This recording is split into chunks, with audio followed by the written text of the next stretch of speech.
خداوند کے زندہ اور پاک کلام میں سے تواریخ کی دوسری کتاب اس کا 12واں باب۔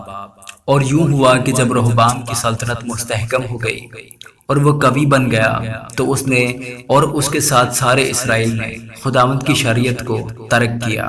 اور رہبام بادشاہ کے 5ویں برس میں ایسا ہوا کہ مصر کا بادشاہ سیسک یروشلم پر چڑھ آیا، اس لیے کہ انہوں نے خداوند کی حکم عدولی کی تھی، اور اس کے ساتھ 1200 رتھ اور 60,000 سوار تھے، اور لوبی اور سوکی اور کوشی لوگ جو اس کے ساتھ مصر سے آئے تھے بے شمار تھے۔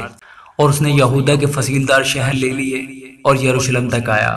تب سمایا نبی رہبام کے اور یہودا کے عمرہ کے پاس جو سیسک کے ڈر کے مارے یروشلم میں جمع ہو گئے تھے آیا اور ان سے کہا، خداوند یوں فرماتا ہے کہ تم نے مجھ کو ترک کیا، اسی لیے میں نے بھی تم کو سیسک کے ہاتھ میں چھوڑ دیا ہے۔ تب اسرائیل کے عمرہ نے اور بادشاہ نے اپنے کو خاکسار بنایا اور کہا کہ خداوند صادق ہے۔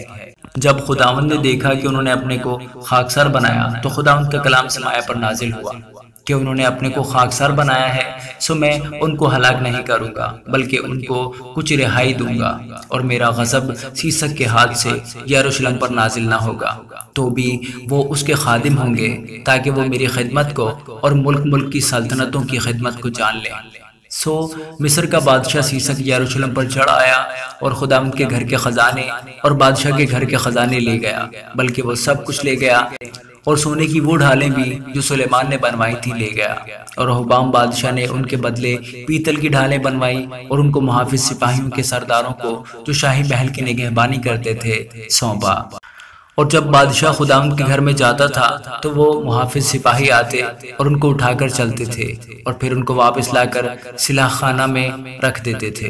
اور جب اس نے اپنے کو خاکسار بنایا تو خداوند کا غضب اس پر سے ٹل گیا اور اس نے اس کو پورے طور سے تباہ نہ کیا، اور نیز یہودا میں خوبیاں بھی تھیں۔ سو رہبام بادشاہ نے قوی ہو کر یروشلم میں سلطنت کی۔ رہبام جب سلطنت کرنے لگا تو 41 برس کا تھا، اور اس نے یروشلم میں یعنی اس شہر میں جو خداوند نے اسرائیل کے سب قبیلوں میں سے چن لیا تھا کہ اپنا نام وہاں رکھے، 17 برس سلطنت کی۔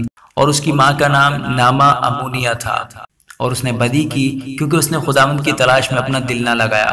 اور رہبام کے کام کا اول سے آخر تک کیا وہ سمایا نبی اور عیدو غیب بن کی تواریخوں میں نسب ناموں کے مطابق قلم بند نہیں؟ اور رہبام اور یروبام کے درمیان ہمیشہ جنگ رہی، اور رہبام اپنے باپ دادا کے ساتھ سو گیا اور داؤد کے شہر میں دفن ہوا، اور اس کا بیٹا ابیاہ اس کی جگہ بادشاہ ہوا۔ آمین۔